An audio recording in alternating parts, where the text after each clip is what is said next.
नमस्कार, आप देख रहे हैं एफएम न्यूज और मैं हूं आपके साथ में शोभित पाठक। बुलेटिन की शुरुआत करेंगे इस वक्त की अहम खबर के साथ। राजधानी देहरादून में चोरों के हौसले इतने बुलंद हैं कि वह दिन दहाड़े कानून को ताक पर रखकर चोरी की वारदातों को अंजाम दे रहे हैं। बता दें कि देहरादून के परेड ग्राउंड में कुछ चोर नशे की हालत में राहगीरों से पैसे छीनकर भाग रहे थे और इतने में ही स्थानीय लोगों ने उन्हें पकड़ लिया और जमकर उनकी धुलाई की। चोरों के हौसले इतने बुलंद हैं कि उन्होंने एक व्यक्ति को चाकू मारने का भी प्रयास किया।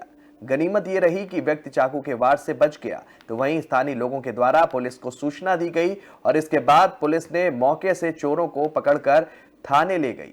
और स्थानीय लोगों का इस दौरान कहना है कि यह आए दिन इसी तरह से घटनाओं को अंजाम देकर भाग जाते हैं, लेकिन आज पकड़ में आने पर लोगों ने उनकी जमकर धुनाई कर दी।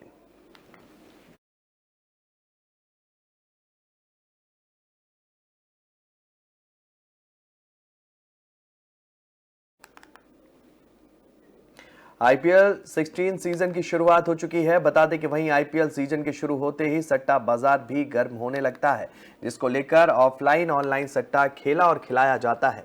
बता दें कि सट्टा खेलने में कई लोग अपना सब कुछ गंवा बैठते हैं और कुछ सट्टा खिलाने वाले लोग मौज उड़ाते हैं। और इसी संबंध में हल्द्वानी पुलिस भूपेंद्र सिंह धोनी ने बताया है कि आईपीएल शुरू होने पर क्षेत्र में सट्टे लगाए जाने की सूचना मिलती रहती है। पुलिस आईपीएल शुरू होते ही एक्टिव मोड में है और ऑफलाइन ऑनलाइन आईपीएल सट्टा लगाने वालों की जानकारी इकट्ठा की जा रही है। एसओजी और साइबर क्राइम से संबंध रखने वाली टीम को सट्टे की जानकारी रखने और कार्रवाई करने के लिए कहा गया है। उन्होंने अपील की है कि किसी भी तरह के सट्टा लगाने वालों की कोई भी जानकारी मिले तो पुलिस को जानकारी दी जाए और सट्टा लगवाने वालों को किसी भी तरह बख्शा नहीं जाएगा।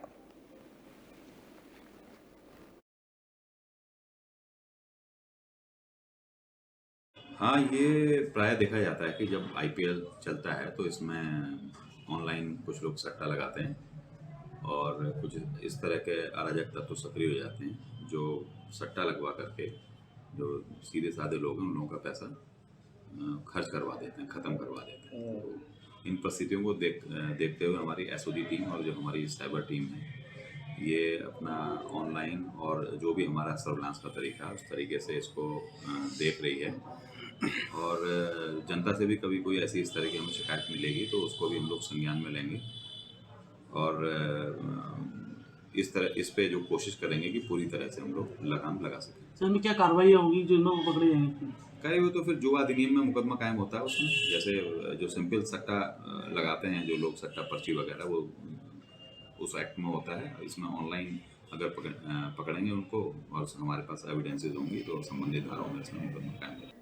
वहीं लक्सर में अवैध खनन की शिकायत मिली है और जिला अधिकारी ने खनन अधिकारी और उप जिला अधिकारी की टीम बनाकर जांच कराई, जिसके बाद 5 स्टोन क्रेशर में अवैध भंडारण जो है पाया गया। बता दें कि टीम ने सभी को सीज करते हुए कार्रवाई की है और रिपोर्ट जिला अधिकारी को भेजी गई है। आपको बता दें कि खनन माफिया अवैध खनन को लगातार अंजाम दे रहे हैं और लक्सर में खनन का काला कारोबार अपने चरम पर है। खनन अधिकारी की संयुक्त टीम ने जांच कर स्टोन क्रशरों से अवैध भंडारण पाया और सभी को सीज कर डीएम को रिपोर्ट भेजी है।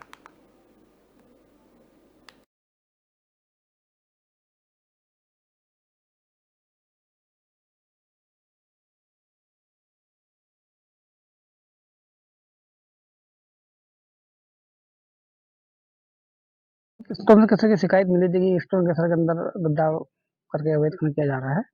उसके चक्कर में पैमाइश कर दी है और स्टोन कैसर को सीज कर दिया गया। आगे क्षेत्र में हम देख रहे हैं कहाँ पर अवैध खनन किया गया, उसकी जांच करके तहसील की टीम के साथ जहाँ भी इलीगल होगा उस पर कार्रवाई करेंगे। हम तो लगातार कार्रवाई कर रहे हैं, बट हमसे पहले वो खबरें फैल जाती है, उसके चक्कर में हमको ये मौके पे पकड़ नहीं पा रहे इन लोगों को। पर हमारी कार्रवाई लगातार जारी रहेगी, रात भी जारी, हम फील्ड में ही थे, ये देखने के लिए फील्ड में थे कि कौन कौन सा स्टोन कैसर इलीगल कर रहा है, तो जाके सुबह उसको सीज कर रहे हैं। अगर ऐसा है तो हम इनकी भी जांच करेंगे और जांच करके कार्रवाई।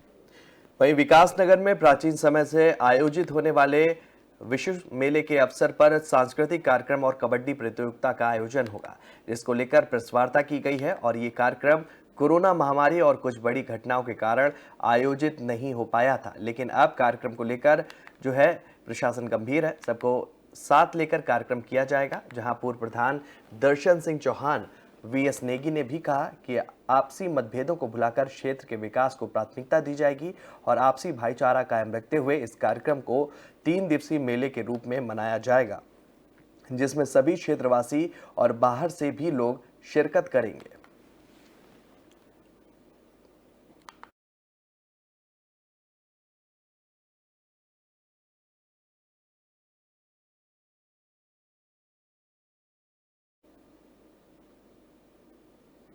वहीं खटीमा में एक्सीडेंटल जोन बने पहेनिया टोल टैक्स के पास सड़क दुर्घटना हो गई है, जहां कार ने तेज रफ्तार कार को टक्कर मार दी, जिसमें एक की मौके पर ही मौत हो गई और 11 लोग घायल हो गए। बता दें कि घायलों को उप जिला चिकित्सालय में भर्ती कराया गया है और प्राथमिक उपचार के बाद 4 गंभीर रूप से घायलों को हायर सेंटर डॉक्टरों ने रेफर कर दिया।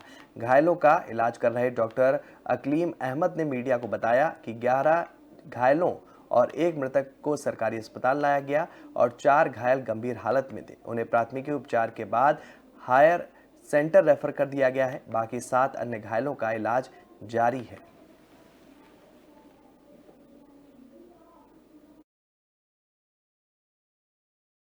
रामनगर से उदयपुर जा रहे थे तो ये जो खटीमा के टोल टैक्स है उसके थोड़े से आगे थे और सामने से हमारे I-20 का कार आ रहा था। उसका ड्राइवर थोड़ा सा नींद में था, ठीक है। हम अपने लाइन से चले रहे थे, वो अपने रॉन्ग साइड से चले रहा था। वो नींद में आ गया, वो गाड़ी के आगे दोनों मतलब सेम स्पीड में थे, लेकिन उसने क्या किया, अपने बचाव के लिए हमारे गाड़ी में ठोक दिया, कार वाले रॉन्ग साइड में आके। ये अभी लगभग 9:30 बजे के आसपास हमारे पास एम्बुलेंस और 1033 की गाड़ी लेकर आई थी। बहुत सारे पेशेंट थे, उनमें से एक पेशेंट की तो डेथ हो गई है और बाकी 4 पेशेंट को रेफ़र कर दिया गया है फर्स्ट एड देने के बाद, और जितने बचे हैं बाकी सबको फर्स्ट एड हमने दिया है, सब स्टेबल है। कुमाऊं कमिश्नर दीपक रावत के जनता दरबार में लगातार फरियादियों की भीड़ बढ़ती जा रही है। कुमाऊं कमिश्नर के काम करने के तरीके और लोगों की समस्याओं के निस्तारण को देख फरियादियों की भीड़ जो है हर जनता दरबार से पहले से ज़्यादा रहती है और इस बार कमिश्नर के जनता दरबार में ब्याज पर पैसा देने वालों की शिकायत भी पहुंची, जिसके बाद कमिश्नर सख्त एक्शन के मूड में दिखे। हल्द्वानी शहर के साथ ही आसपास लोगों द्वारा अपनी जमा पूंजी की धनराशि को ब्याज पर लगाया जा रहा है, जो गंभीर समस्या है। उन्होंने कहा कि धनराशि ब्याज पर लेना व देना जो है कानूनी अपराध है। उन्होंने कहा कि जो लोग इस कृत्य में लिप्त पाए जाएंगे उनके खिलाफ कानूनी कार्रवाई भी की जाएगी। मैं शिकायतकर्ताओं से मिला हूँ। कुछ मामले तो तहसील के थे। एक गहना का मामला था जहाँ पे कोई ज़मीन थी जो किसी एक व्यक्ति की थी, उस पर आज कोई और बैठा हुआ है। पूर्व में जो दाखा हुआ था वो बदल दिया गया है तितम्मे के आधार पर, जिसमें मुझे लगता है कि जो होमवर्क होना था वो तहसील की ओर से नहीं हुआ। का स्पष्टीकरण भी मांगा गया, उनको अपील करने के लिए भी उनसे कहा गया है। इसी तरह रानीखेत से भी इस तरह से एक म्यूटेशन का मामला था। कुछ एक लैंड फ्रॉड के मामले आए हैं। कुछ एक हल्द्वानी में जो अक्सर मामले रहते हैं, जो हम गलत तरीके से कहीं से पैसा उधार ले लेते हैं, जो इलीगल है, उसको देना भी इलीगल है, लेना भी इलीगल है, उसके भी कुछ मामले मेरे पास आए हैं। तो इसमें जो लैंड वाले हैं तो हम लैंड फ्रॉड कमेटी में रख देंगे जहाँ पे लैंड फ्रॉड का मामला बनता है। कुछ एक मामले ऐसे हैं जिसमें हम कोशिश करते हैं कि पार्टीज़ को बुला के इसमें कॉम्प्रोमाइज़ हो जाए या फिर सोल्यूशन निकल जाए, इससे दोनों पक्ष संतुष्ट हो जाएं और बिना बात में बात को आगे ना बढ़ाया जाए। मैं शिकायत करता